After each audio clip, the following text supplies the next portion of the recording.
Breaking news చూస్తున్నాం. ఈ నెల 6న ఇద్దరు తెలుగు రాష్ట్రాల ముఖ్యమంత్రుల భేటీ నేపథ్యంలో ముఖ్యమంత్రి రేవంత్ రెడ్డికి మంత్రి తుమ్మల నాగేశ్వరరావు లేఖ రాశారు. ఏపీలో విలీనమైన ఎటపాక, గుండాల, పురుషోత్తమపట్నం, అలాగే కన్నాయిగూడెం, పిచ్చుకలపాడు గ్రామ పంచాయతీలను భద్రాచలంలో కలపాలని విజ్ఞప్తి చేశారు ఆయన. ఇక రాష్ట్ర విభజన సమయంలో ఏపీలో విలీనమైన 7 మండలాలు భద్రాచలం పట్టణం మినహా మిగతా గ్రామాలు ఏపీలో విలీనం చేయాలని కూడా ఆయన ఈ అంశానికి సంబంధించి ప్రస్తావించారు. భద్రాచలం పట్టణ శివారు నుంచి ఏపీలో విలీనం కావడంతో డంపింగ్ యార్డు సమస్యలు వచ్చాయంటూ కూడా చెప్పుకొచ్చారు. ఇక చెర్ల ప్రధాన రహదారులు ఎటపక్క ఆంధ్రాలో కలవడంతో అంతర్రాష్ట్ర సరిహద్దు సమస్యలు వచ్చాయంటూ కూడా చెప్పుకొచ్చారు. ఇక చెర్ల వెళ్లే ప్రధాన రహదారులు విలీన గ్రామాల వల్ల రాకపోకల్లో సాంకేతిక సమస్యలు తలెత్తుతున్నాయంటూ కూడా లేఖలో ప్రస్తావించారు.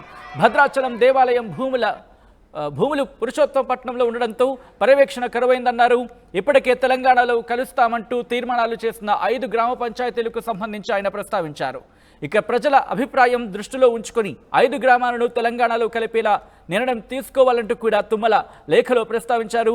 బ్రేకింగ్ న్యూస్ చూస్తున్నారు. ఈ నెల 6న ఇద్దరు తెలుగు రాష్ట్రాల ముఖ్యమంత్రుల భేటీ నేపథ్యంలో ముఖ్యమంత్రి రేవంత్ రెడ్డికి మంత్రి తుమ్మల నాగేశ్వరరావు లేఖ రాశారు. ఏపీలో విలీనమైన ఎటపాక, గుండాల, అలాగే పురుషోత్తమపట్నం, కన్నాయిగూడెం, పిచ్చుకలపాడు గ్రామ పంచాయతీలను భద్రాచలంలో కలపాలని విజ్ఞప్తి చేశారు. రాష్ట్ర విభజన సమయంలో ఏపీలో విలీనమైన 7 మండలాలకు సంబంధించి కూడా ప్రస్తావించారు. భద్రాచలం పట్టణం మినహా మిగతా గ్రామాలు ఏపీలో విలీనానికి సంబంధించి కూడా ఆయన ప్రస్తావించారు. భద్రాచలం పట్టణ శివారు నుంచి ఏపీలో విలీనం కావడంతో డంపింగ్ యార్డు సమస్యలు తలెత్తాయంటూ కూడా ఆయన చెప్పుకొచ్చారు. ఇక చెర్ల ప్రధాన రహదారులు ఎటపాక ఆంధ్రాలో కలవడంతో అంతర్రాష్ట్ర సరిహద్దు సమస్యలు తలెత్తాయంటూ కూడా చెప్పుకొచ్చారు. చెర్ల వెళ్లే ప్రధాన రహదారులు విలీనం గ్రామాల వల్ల రాకపోకల్లో సాంకేతిక సమస్యలు కూడా తలెత్తాయన్నారు. అప్డేట్స్ తెలుసుకుందాం. మా ప్రతినిధి ఉదయ్ అప్డేట్స్ అందించేందుకు లైవ్లో సిద్ధంగా ఉన్నారు. ఉదయ్, ఇటు మంత్రి తుమ్మల నాగేశ్వరరావు ముఖ్యమంత్రి రేవంత్ రెడ్డికి రాసిన లేఖలో ఇంకా ఎటువంటి అంశాలను ప్రస్తావించారు?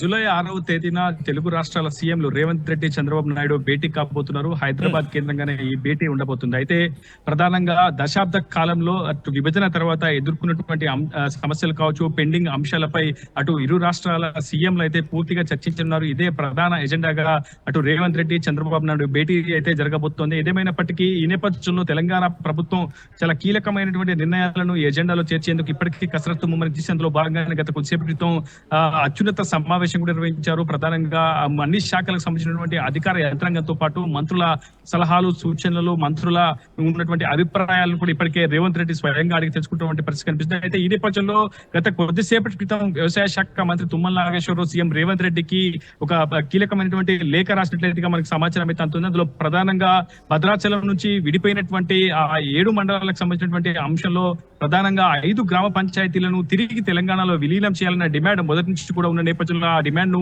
మళ్ళీ తుమ్మల నాగేశ్వరరావు తెర మీద తీసుకొచ్చే ప్రయత్నం చేశారు. సీఎం రేవంత్ రెడ్డికి చాలా స్పష్టంగా అటు భద్రాచలం నుంచి ఏపీలో విలీనమైనటువంటి గ్రామాలను మళ్ళీ తిరిగి తెలంగాణలో చేర్చాలన్న ఒక డిమాండ్ తో పూర్తి స్థాయిలో సంబంధించినటువంటి అంశాలతో కూడినటువంటి లేఖను గత కొద్దిసేపటి క్రితం సీఎం రేవంత్ రెడ్డికి వ్యవసాయ శాఖ మంత్రి తుమ్మల నాగేశ్వరరావు చేర్చారు. ప్రధానంగా కన్నాయగూడెం, గుండాల, ఎటపాక, పిచ్చుకలపాడు కావచ్చు, ఇటువంటి 5 గ్రామ పంచాయతీలు పూర్తిగా భద్రాచలం పట్టణ సరిహద్దును ఆనుకొని ఉంటాయి. ఇవన్నీ కూడా 2014 విభజన సమయంలో పూర్తిగా ఏపీలో ఈ గ్రామాలన్నింటినీ కూడా విలీనం చేశారు. కేవలం ఆలయం ఉన్నటువంటి టెంపుల్ టౌన్ ను మాత్రమే తెలంగాణలోకి పూర్తిగా పరిమితం చేశారు. కానీ ఆ భద్రాచలం ఆ శివారు సరిహద్దుగా ఉన్నటువంటి గ్రామ పంచాయతీలన్నీ కూడా పూర్తి స్థాయిలో ఏపీలో విలీనం కావడంతో పూర్తిగా అనేక సమస్యలు అక్కడ పేర్కొంటున్నటువంటి పరిస్థితి కనిపిస్తుంది. ప్రధానంగా దక్షిణ అయోధ్యగా బాసిల్లుతున్నటువంటి భద్రాచలం పుణ్యక్షేత్రానికి స్థల కొరత చాలా ప్రధానమైనటువంటి సమస్యగా మారుతుంది. మొదటి నుంచి కూడా ఈ 5 గ్రామ పంచాయతీలు కనుక తిరిగి తెలంగాణలో విలీనం చేస్తే ఆ స్థల కొరత సమస్యను అధిగమిస్తామని, అదేవిధంగా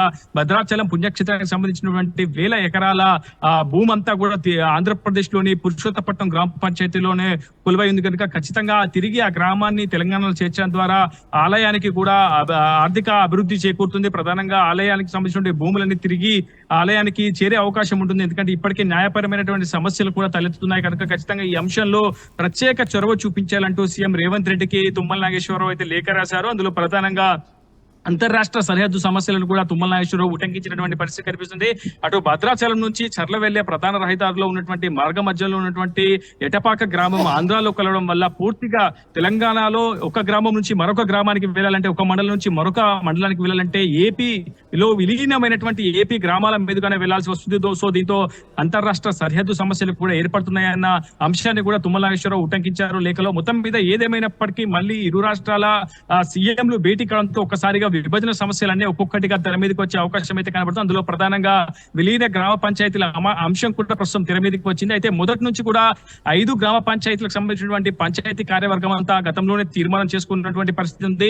ఖచ్చితంగా తమను తిరిగి తెలంగాణలో కలపాలని ఆ గ్రామ పంచాయతీలు కూడా డిమాండ్ చేసుకున్నాయి, తీర్మానం చేసుకున్నాయి. సో ప్రజా సౌలభ్యం మేరకు, పరిపాలన సౌలభ్యం మేరకు ప్రజా విజ్ఞప్తులను దృష్టిలో ఉంచుకొని తిరిగి ఆ ఏపీలో విలీనమైనటువంటి 5 గ్రామ పంచాయతీలను తిరిగి తెలంగాణలో కలపాలన్న ఒక లేఖను, దానికి సంబంధించినటువంటి సారాంశంతో కూడినటువంటి లేఖను వ్యవసాయ శాఖ మంత్రి తుమ్మల నాగేశ్వరరావు రేవంత్ రెడ్డికి అయితే అందజేస్తారు. ఏదేమైనప్పటికీ ఈ నెల 6వ తేదీన ఇరు రాష్ట్రాల ఆ భేటీలో ఖచ్చితంగా అటు గ్రామ పంచాయతీల విలీనం సంబంధించినటువంటి అంశం చాలా ప్రధాన ఎజెండాగా అయితే ఉండబోతుంది. ఒకవేళ 5 గ్రామ పంచాయతీలు కనుక తిరిగి తెలంగాణలో చేరితే ఖచ్చితంగా అటు భద్రాచలంకు ఉన్నటువంటి ప్రధాన సమస్యలు, డంపింగ్ యార్డ్ సమస్య కావచ్చు, అంతర్రాష్ట్ర సరిహద్దు సమస్యలు మాత్రం తీరే అవకాశం చాలా స్పష్టంగా కనిపిస్తుంది. సచిన్.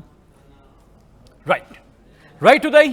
మొత్తంగా అయితే మాత్రం ఈ నెల 6న ఇద్దరు తెలుగు రాష్ట్రాల ముఖ్యమంత్రుల భేటీ నేపథ్యంలో ముఖ్యమంత్రి రేవంత్ రెడ్డికి మంత్రి తుమ్మల నాగేశ్వరరావు లేఖ రాశారు. ఏపీలో విలీనమైన ఎటపాక, గుండాల, పురుషోత్తమపట్నం, కన్నాయిగూడెం, పిచ్చుకలపాడు గ్రామ పంచాయతీలను భద్రాచలంలో కలపాలని విజ్ఞప్తి చేశారు. రాష్ట్ర విభజన సమయంలో ఏపీలోని విలీనమైన 7 మండలాలకు సంబంధించి కూడా ప్రస్తావించారు. భద్రాచలం పట్టణం మినహా మిగతా గ్రామాలు ఏపీలో విలీనం అంశాన్ని కూడా ప్రస్తావించారు లేఖలో. ఇక భద్రాచలం పట్టణ శివారు నుంచి ఏపీలో విలీనం కావడంతో డంపింగ్ యార్డు సమస్యలు తలెత్తాయన్నారు. ఇక చెర్ల ప్రధాన రహదారులు ఎటపాక ఆంధ్రాలో కలవడంతో అంతర్రాష్ట్ర సరిహద్దు సమస్యలు కూడా తలెత్తాయి అంటూ కూడా చెప్పుకొచ్చారు. ఇక చెర్ల వెళ్లే ప్రధాన రహదారులు విలీనం గ్రామాల వల్ల రాకపోకల్లో సాంకేతిక సమస్యలు తలెత్తాయంటూ కూడా ఆ లేఖలో ప్రస్తావించారు. భద్రాచలం దేవాలయం భూములు పురుషోత్తమపట్నంలో ఉండడంతో పర్యవేక్షణ కరువైందన్నారు. ఇప్పటికీ తెలంగాణలో కలుస్తామంటూ తీర్మానాలు చేసిన 5 గ్రామ పంచాయతీలకు సంబంధించి కూడా ఆ అంశాన్ని లేఖలో ప్రస్తావించారు మంత్రి తుమ్మల నాగేశ్వరరావు. ప్రజల అభిప్రాయం దృష్టిలో ఉంచుకొని 5 గ్రామాలను తెలంగాణలో కలిపేలా నిర్ణయం తీసుకోవాలంటూ కూడా తుమ్మల ఆ లేఖలో ప్రస్తావించారు.